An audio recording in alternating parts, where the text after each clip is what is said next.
আইনি ভিত্তি ছাড়া সনদে সই করবে না এনসিপি। পিআর দাবি সুরাহা না করায় অনিশ্চিত জামায়াত। নোট অফ ডিসেন্ট অন্তর্ভুক্ত থাকলে সিদ্ধান্ত নেবে বিএনপি, আশা ছাড়ছে না কমিশন। রাকসুতে ভোট উৎসব শেষে চলছে গণনা। কারচুপির পাল্টাপাল্টি অভিযোগ ছাত্রদল শিবিরের। ফলের জন্য অপেক্ষা করতে হতে পারে সকাল পর্যন্ত, জানালেন উপাচার্য। এইচএসসি পরীক্ষায় 2 দশকের মধ্যে পাশের হার সর্বনিম্ন। উচ্চ মাধ্যমিকে উত্তীর্ণ প্রায় 59%, কমেছে জিপিএ 5। এবারও এগিয়ে মেয়েরা।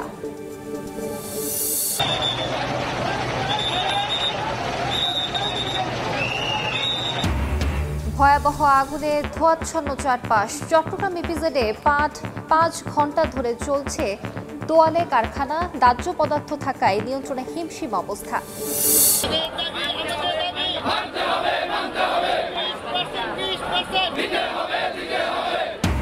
বাড়ি ভাড়া ও ভাতা বৃদ্ধির দাবিতে অনড় এমপি ও শিক্ষকরা। উপদেষ্টার সঙ্গে বৈঠকে সুরাহা না হওয়ায় ক্ষোভ। 24 ঘন্টায় সমাধান না হলে আমরণ অনশনের ঘোষণা। জনপদের সময়ের সঙ্গে আছি আমি আলিশা ইসলাম। জুলাই সনদ স্বাক্ষরের আগের দিনও বিভিন্ন দলের আপত্তির মুখে দেখা দিয়েছে অনিশ্চয়তা। বিষয়টিকে ঝুলিয়ে রেখেছে বিএনপিও। দলটি সনদে সই করবে কিনা জানতে শুক্রবার পর্যন্ত অপেক্ষা করতে বললেন মহাসচিব মির্জা ফখরুল ইসলাম আলমগীর। জানান, নোট অব ডিসেন্ট অন্তর্ভুক্ত থাকলে স্বাক্ষর করবে বিএনপি। নতুন করে পিআর পদ্ধতির কথা বলে একটি মহল নির্বাচন বানচালের ষড়যন্ত্র করছে বলেও অভিযোগ করেন বিএনপি মহাসচিব। মিজানুর রহমানের ক্যামেরায় ঠাকুরগাঁও থেকে আহমেদ সালেহিনের রিপোর্ট। তৃতীয় দিনের মতো ঠাকুরগাঁওয়ে নিজ নির্বাচনী আসনে গণসংযোগ। সর্বস্তরের মানুষের সঙ্গে অংশ নিচ্ছেন মতবিনিময়ে। আসন্ন জাতীয় সংসদ নির্বাচনকে ঘিরে জেলার বিভিন্ন প্রান্তে চষে বেড়াচ্ছেন বিএনপি মহাসচিব মির্জা ফখরুল ইসলাম আলমগীর। বেগুনবাড়ি ইউনিয়নের দারারহাট স্কুল মাঠে সর্বস্তরের মানুষের সঙ্গে বৃহস্পতিবার দুপুরে কথা বলেন বিএনপি মহাসচিব। এ সময় তিনি অভিযোগ করেন, নতুন করে পিআর পদ্ধতির কথা বলে একটি মহল নির্বাচন বানচালের ষড়যন্ত্র করছে। কয়েকটা দল, রাজনৈতিক দল পিআর নিয়ে খুব চিৎকার করতেছে। সবাই যদি একমত হয় তাহলে মানুষ চিন্তা করে দেখবে। ওই জন্য আমরা বলছি যে আগামী নির্বাচনটা হোক, পার্লামেন্টে ডিসাইড হবে, জনগণ ভোট দিয়ে ঠিক করবে যে কারা যাবে, পিআর হবে কি হবে না। দেশের মানুষের সঙ্গে বিএনপিও আর হানাহানির রাজনীতি দেখতে চায় না মন্তব্য করে বিএনপি মহাসচিব জোর দিয়ে বলেন, নির্বাচন নিয়ে আর কোনো আপোষ নয়। এখন এই দুর্বল সরকারটা, অন্তর্বর্তীকালীন সরকার, ওর পিছনে কোনো লোকে নাই, তাকে এত ব্যতিব্যস্ত করে ফেলার কোনো মানে আসতে পারে? তারা করতেছে এটা একটাই উদ্দেশ্য, নির্বাচনটা যেন না হয় তার ব্যবস্থা করা।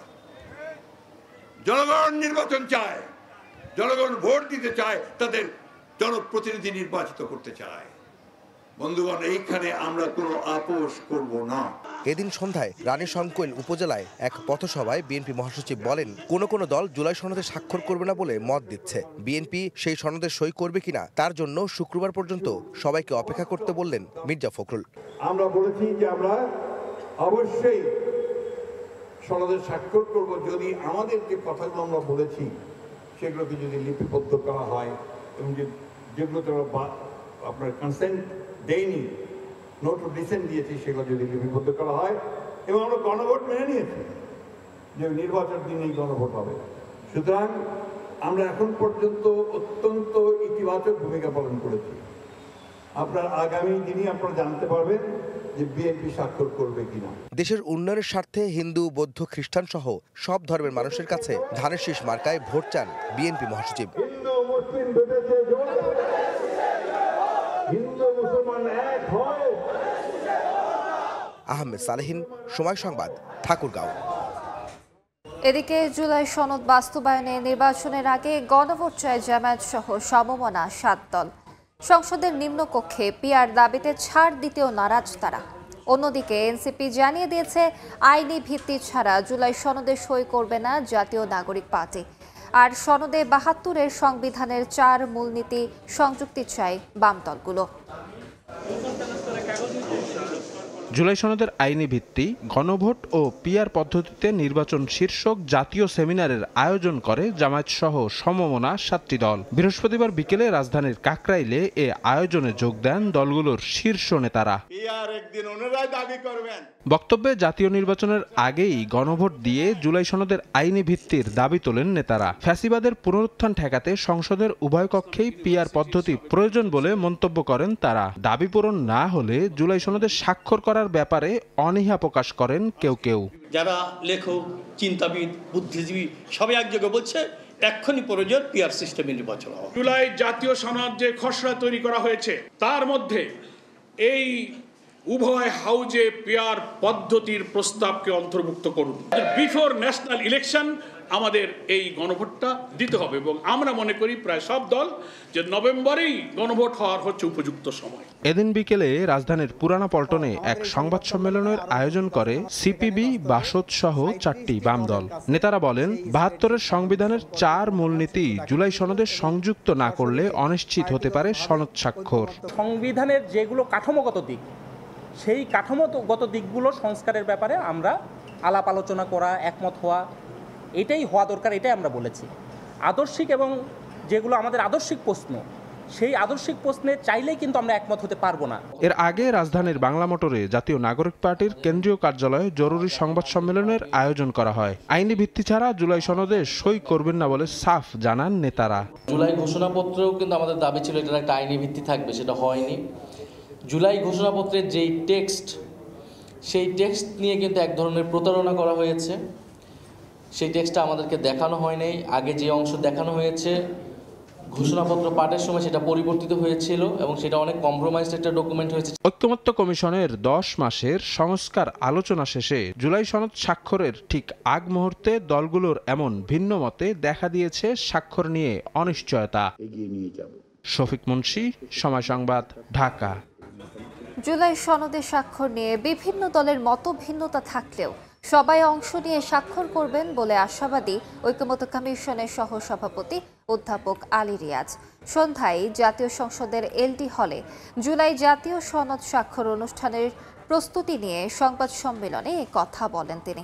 শুক্রবার কোনো দল স্বাক্ষর না করলে পরবর্তীতে সুযোগ রয়েছে বলেও জানান আলী রিয়াজ। এদিকে ঐক্যমত্য কমিশনের মেয়াদ বাড়ানো হয়েছে 31 অক্টোবর পর্যন্ত।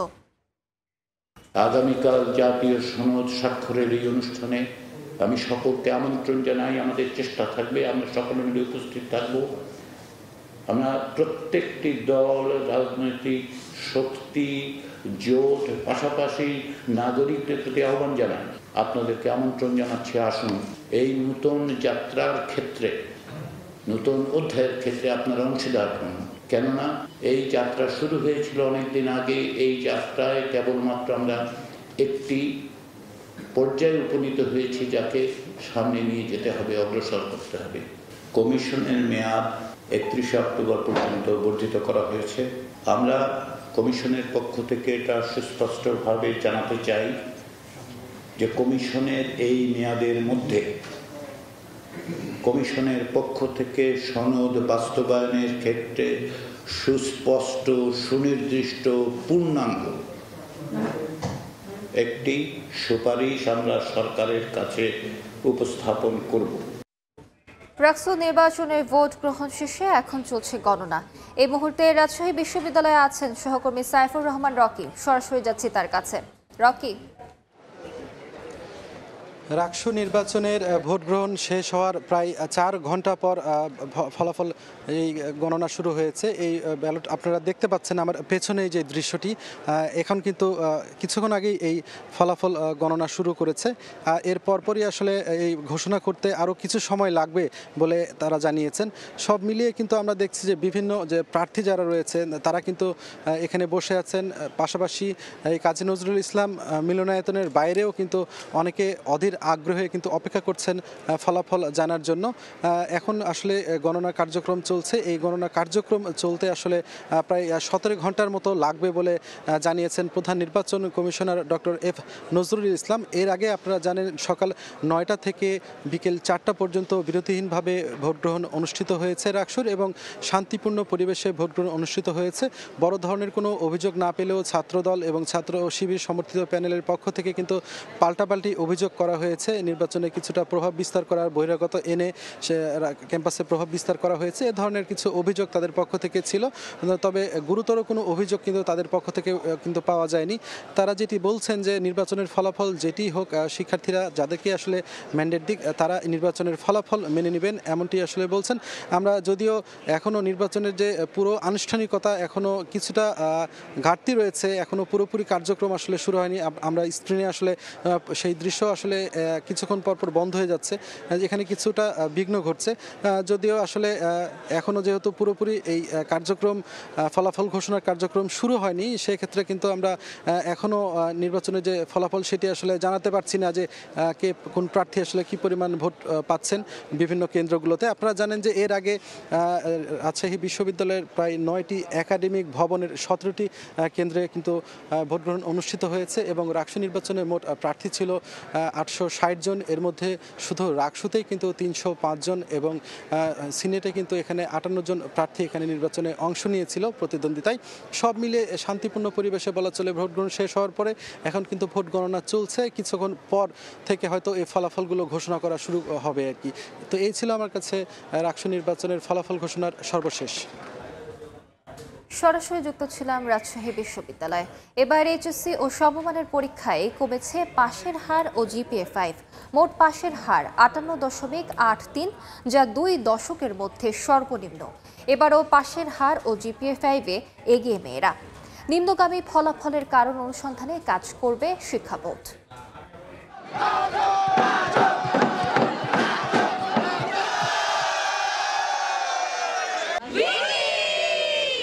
এই আনন্দ স্বপ্ন ছুঁয়ে দেখার, এই আনন্দ আরও এক ধাপ এগিয়ে যাওয়ার। 12 বছর সাধনার ফল হাতে ধরা দিয়েছে, তাই বাঁধ ভাঙা উচ্ছ্বাসে মাতোয়ারা শিক্ষার্থীরা। আমরা 4 জন ছোটবেলার ফ্রেন্ড, আমরা সবাই একসাথে ভালো রেজাল্ট করেছি। বৃহস্পতিবার চলতি বছরের এইচএসসি ও সমমানের পরীক্ষার ফলাফল প্রকাশ করা হয়।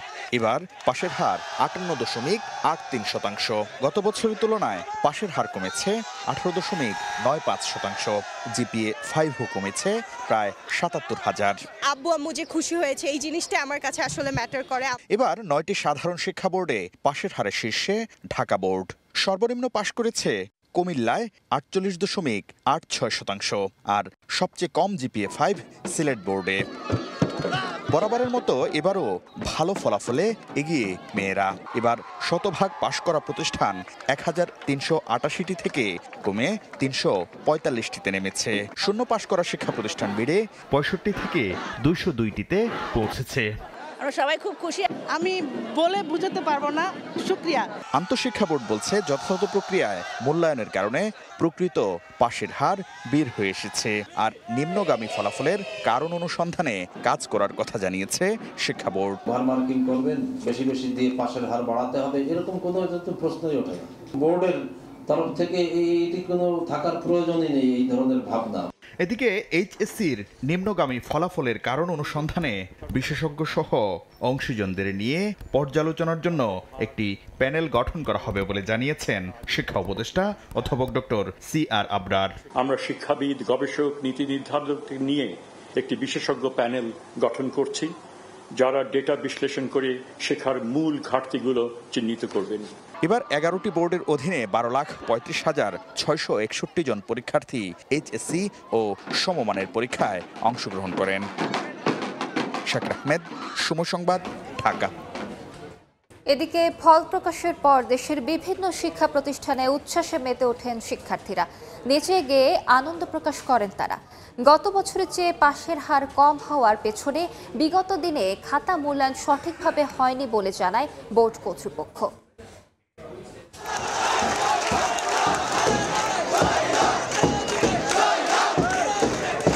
শিক্ষার্থীদের এ উচ্ছ্বাস সফলতার, কঠোর পরিশ্রমের ফল পেয়ে তাদের এই বাঁধভাঙা উল্লাস। এইচএসসি ও সমমান পরীক্ষার ফল প্রকাশের পর আনন্দে মেতে ওঠেন শিক্ষার্থীরা। নেচে গেয়ে আনন্দ প্রকাশ করেন তারা। কাঙ্ক্ষিত ফল পেয়ে একে অপরকে মিষ্টি খাওয়ায় শিক্ষার্থীরা। তাদের সঙ্গে আনন্দে শামিল হন শিক্ষকরাও। রেজাল্ট আমাদের অনেক ভালো হয়েছে, আমরা গর্ববোধ করছি। গোল্ডেনে প্লাস আসছে, সবগুলোতে প্লাস আসছে, মার্কও ভালো আসছে আলহামদুলিল্লাহ। আমাদের বাবা মারা অনেক খুশি হয়েছে আমাদের রেজাল্ট দেখে। আমাদের টিচারদের অনেক বড় অবদান আছে, কারণ ওরা যদি এত ভালো করে না পারে তাহলে আমাদের এত ভালো রেজাল্ট হতো না। তবে এ চিত্র দেশের সীমিত সংখ্যক শিক্ষা প্রতিষ্ঠানের। বেশিরভাগ প্রতিষ্ঠানে হয়েছে ফল বিপর্যয়। অনলাইনে ফল দেখতে পাওয়ায় প্রিয় ক্যাম্পাসে যাননি শিক্ষার্থীরা, তাই ক্যাম্পাসগুলো দেখা গেছে শুনশান। দেশের 11টি শিক্ষা বোর্ডে একযোগে ফল প্রকাশ করা হয়। সংশ্লিষ্ট শিক্ষা বোর্ডের চেয়ারম্যানরা আনুষ্ঠানিকভাবে ফল ঘোষণা করেন। পাশের হার গত বছরের চেয়ে কম হওয়ার পেছনে বিগত দিনের নকল এবং খাতা মূল্যায়ন সঠিকভাবে হয়নি বলে জানায় কর্তৃপক্ষ।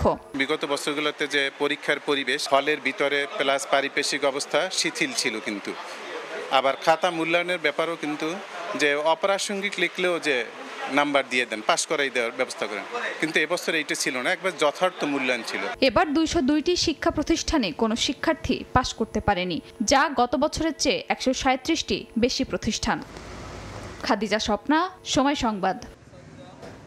জনপদের সময় আরও থাকছে। টাঙ্গাইলের নাগরপুরে বাস চাপায় প্রাণ গেল স্কুল ছাত্রীর। প্রতিবাদে সড়কে সহপাঠীরা ঘাতক বাসে বিক্ষুব্ধ জনতার আগুন। চট্টগ্রাম ইপিজেডে তোয়ালে তৈরির কারখানায় ভয়াবহ আগুন।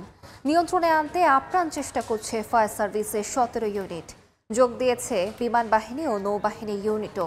দাহ্য পদার্থ থাকায় দমকল কর্মীদের অব্যাহত চেষ্টায়ও কমানো যাচ্ছে না আগুনের তীব্রতা। কারখানার কর্মীরা নিরাপদে বের হয়ে গেছেন বলে দাবি ফায়ার সার্ভিসের। দাউ দাউ করে জ্বলছে আগুন, পুড়ছে ব্যবসায়ী স্বপ্ন, আর কর্মস্থল হারান শ্রমিকরা। চট্টগ্রাম ইপিজেডের 4 নম্বর রোডের আদম স্ক্যাপ নামে টাওয়াল তৈরির কারখানার 8 তলা ভবনের 5 তলায় আগুনের সূত্রপাত হয়। মুহূর্তে তা ছড়িয়ে পড়ে 6ষ্ঠ তলায়। বৃহস্পতিবার দুপুর 1:30টায় লাগা আগুন সময়ের সঙ্গে সঙ্গে ভয়াবহ হতে থাকে। আগুনের লেলিহান শিখায় উত্তপ্ত হয়ে পড়ে চারপাশ। ভবনের বেশ কিছু এসি এবং আশপাশের বৈদ্যুতিক তারের খুঁটি থাকায় এলাকাটি ঝুঁকিপূর্ণ হয়ে ওঠে। কিছুক্ষণ পরপর ভবন থেকে বিস্ফোরণ হয়ে জিনিসপত্র ছিটকে পড়তে থাকে।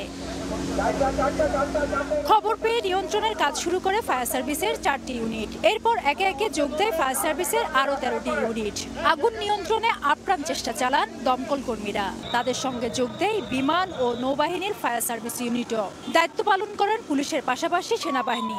আতঙ্ক ছড়িয়ে পড়ে আশপাশের পোশাক কারখানাগুলোতেও। হঠাৎ করে আগুন লাগছে, তাড়াতাড়ি শ্রমিক হট করে নামে গেছে, নিচে নামে যাওয়ার পরেই আগুন চারিদিকে ছড়াই গেছে। কয়েকজন সিঁড়ি দিয়ে নামছিল, তারপরে আস্তে আস্তে ধীরে ধীরে সবাই নামতেছে। যখন বেশি আগুন লাগছিল তখন কেমিক্যালটা বেশি, যে এসিগুলা ফুটতে আছে গ্যাসের যেগুলা, আর এগুলা নিরাপত্তা কম। ফায়ার সার্ভিস, নৌবাহিনী, তারপরে আপনার বাংলাদেশ পুলিশ থেকে অনেকে লোক আসছে নিয়ন্ত্রণের চেষ্টা করতে, এখনো কিন্তু নিয়ন্ত্রণের বাইরে আগুন। কারখানাটিতে টাওয়াল ও মেডিকেল ইকুইপমেন্ট তৈরি হতো, যা পুরোটাই দাহ্য পদার্থ। এতে দ্রুত আগুন ছড়িয়ে পড়ে। কারখানাটিতে থাকা বেশিরভাগ শ্রমিক কর্মচারীরা নিরাপদে বের হয়ে এসেছেন বলে দাবি ফায়ার সার্ভিসের। অলরেডি এর মধ্যে 20-25 জনের মতো আমরা রেস্কিউ করেছি, আর বাকি এখন আমরা সাহায্যে আছি, কিন্তু আগুন যতক্ষণ পর্যন্ত কন্ট্রোল না আসবে ততক্ষণ পর্যন্ত কিছু বলা যাবে না। 8 তলা ভবনের উপরে 2 তলা গোডাউন হিসাবে ব্যবহৃত হতো, আর নিচ তলাগুলো ছিল কারখানা।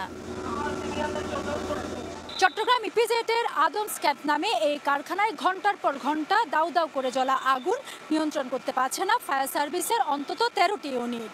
এর মধ্য দিয়ে আরেকবার প্রশ্নের সম্মুখীন হতে হচ্ছে, এই ধরনের কারখানায় আগুন নেভানোর ক্ষেত্রে কতটা সক্ষম ফায়ার সার্ভিস। চট্টগ্রাম ইপিজেড থেকে ফেরদৌস লিপি, সময় সংবাদ। এই মুহূর্তে চট্টগ্রাম ইপিজেডে আছেন রিপোর্টার পার্থ প্রতিম বিশ্বাস। সরাসরি শুরুতেই যাচ্ছি পার্থর কাছে।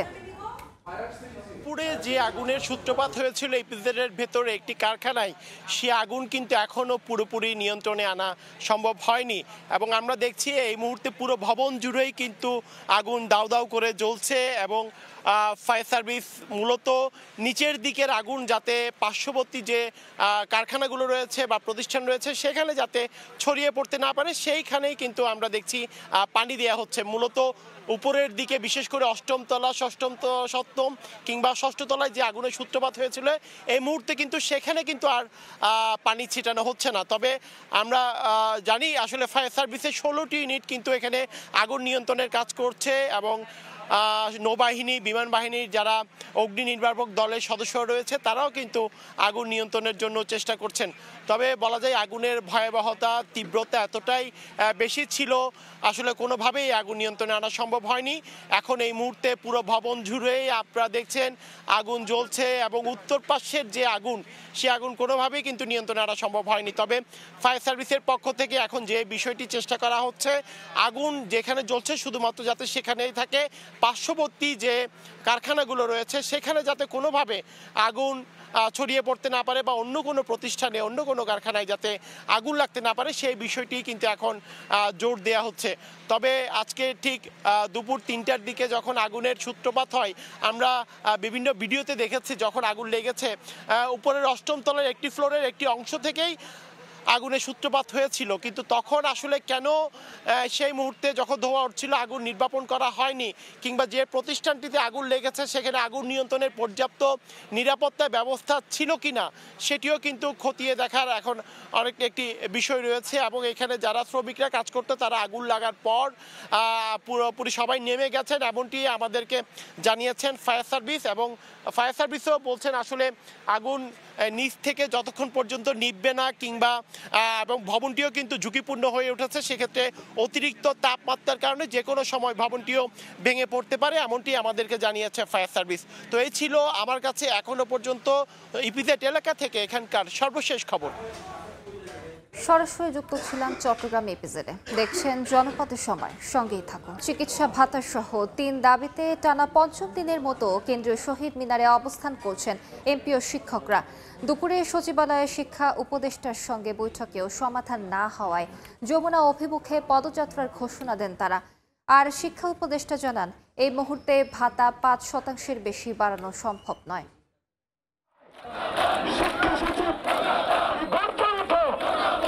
এখনও দাবি আদায়ে অনড় বেসরকারি শিক্ষা প্রতিষ্ঠানের এমপিওভুক্ত শিক্ষকরা। টানা 5ম দিনের মতো অবস্থান করছেন কেন্দ্রীয় শহীদ মিনারে। 20% বাড়ি ভাড়া ভাতা, 1500 টাকা চিকিৎসা ভাতা এবং কর্মচারীদের 75% উৎসব ভাতার দাবি আদায় না হওয়া পর্যন্ত শিক্ষা কার্যক্রমে না ফেরার হুঁশিয়ারি দেন আন্দোলনরত শিক্ষকরা। তারা অ্যাকচুয়ালি তামাশাই করতেছে, প্রতারণা করতেছে। এই দাবি আদায় না হওয়া পর্যন্ত আমরা এখান থেকে বাড়ি ফিরে যাব না। বৃহস্পতিবার দুপুরে সচিবালয়ে শিক্ষক প্রতিনিধিদের সঙ্গে বৈঠকে বসেন শিক্ষা উপদেষ্টা। শিক্ষকরা 20% প্রজ্ঞাপন জারি করে শুরুতে 10% এবং পরবর্তী বাজেটে বাকি 10% করার প্রস্তাব দেন। তাদের প্রস্তাব প্রত্যাখ্যান করে উপদেষ্টা বলেন 5%-এর বেশি বৃদ্ধি করা সম্ভব নয়। এখন যেখানে টাকা নেই সেখানে আমাদের পক্ষে এর থেকে বেশি দেওয়া সম্ভব হচ্ছে না। সো এটা তাদেরকে জানিয়েছি। দ্বিতীয়ত আমি বাড়তি আরেকটা কথা যেটা বলেছি, সামনের বছর বাজেটে যেন আরও কিছু শতাংশ বৃদ্ধি যদি করা যায় তাহলে আমরা সেটার জন্য আমরা সুপারিশ করব। এরপর কেন্দ্রীয় শহীদ মিনারে শিক্ষক প্রতিনিধিরা জানান, শুক্রবার দুপুর 2টার মধ্যে দাবি মেনে প্রজ্ঞাপন জারি না করলে আমরণ অনশন কর্মসূচি পালন করবেন তারা। সেই সঙ্গে চলবে শিক্ষকদের কর্মবিরতিও। আমাদের প্রতি সরকারের কোনো দয়া না হয়, আমরণ অনশন করতে করতে আমরা শিক্ষকরা এখানেই মৃত্যুবরণ করব।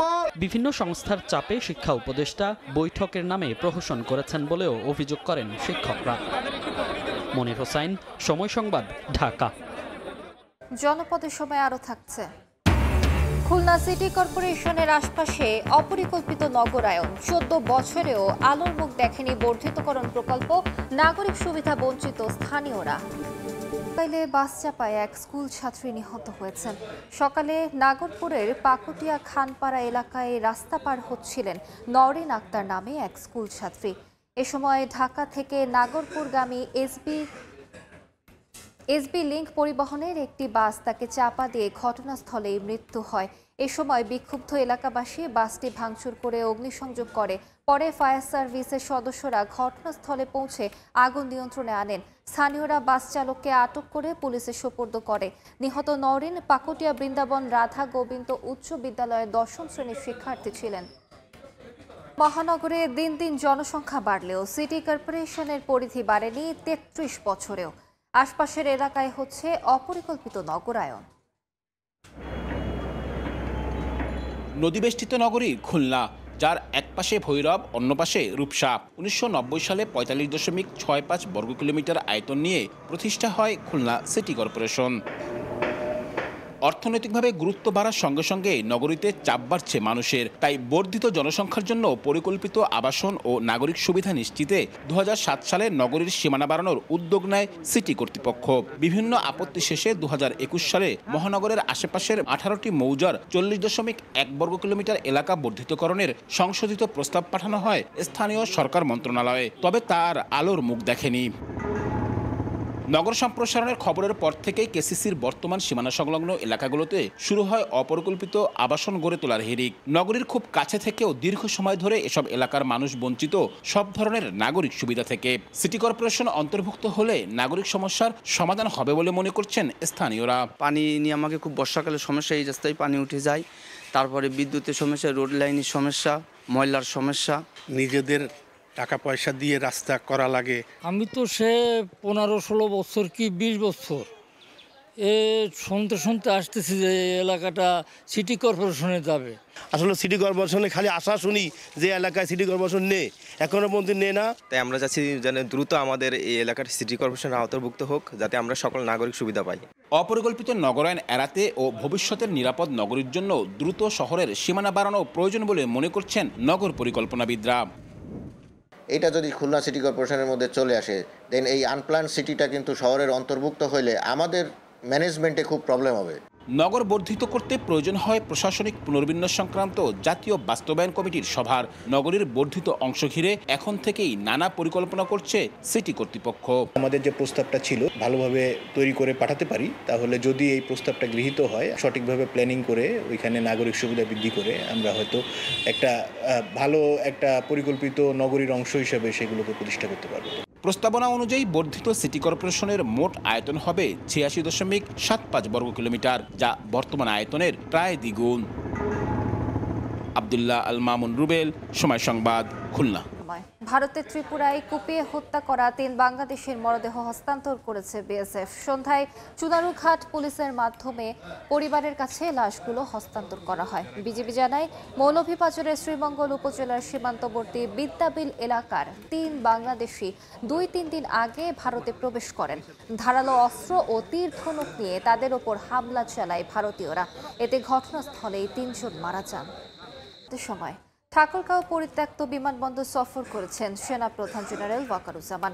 বেলা 1:15টার দিকে হেলিকপ্টারে এসে বিমানবন্দর পরিদর্শন করেন সেনাপ্রধান। পরে পার্শ্ববর্তী সেনা ক্যাম্পে কর্মকর্তাদের সঙ্গে বৈঠক করেন। ঘণ্টাব্যাপী বৈঠক শেষে সৈয়দপুর বিমানবন্দরে চলে যান সেনাপ্রধান।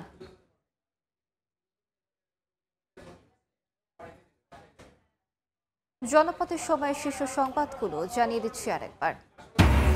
আইনি ভিত্তি ছাড়া সনদে সই করবে না এনসিপি। পিআর দাবি সুরাহা না করায় অনিশ্চিত জামায়াত।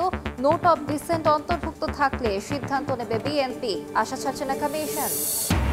রাকসুতে ভোট উৎসব শেষে চলছে গণনা। কারচুপির পাল্টাপাল্টি অভিযোগ ছাত্রদল শিবিরের। ফলের জন্য অপেক্ষা করতে হতে পারে সকাল পর্যন্ত, জানালেন উপ উপাচার্য। এবং এইচএসসি পরীক্ষায় 2 দশকের মধ্যে পাশের হার সর্বনিম্ন। উচ্চ মাধ্যমিকে উত্তীর্ণ প্রায় 59%, কমেছে জিপিএ 5ও। এবারও এগিয়ে মেয়েরা।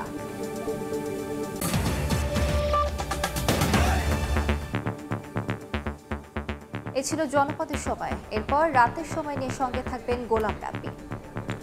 আলিশা, আপনাকে ধন্যবাদ। রাতের সময় নিয়ে ফিরছি কিছুক্ষণ পর, সঙ্গে থাকুন সময়।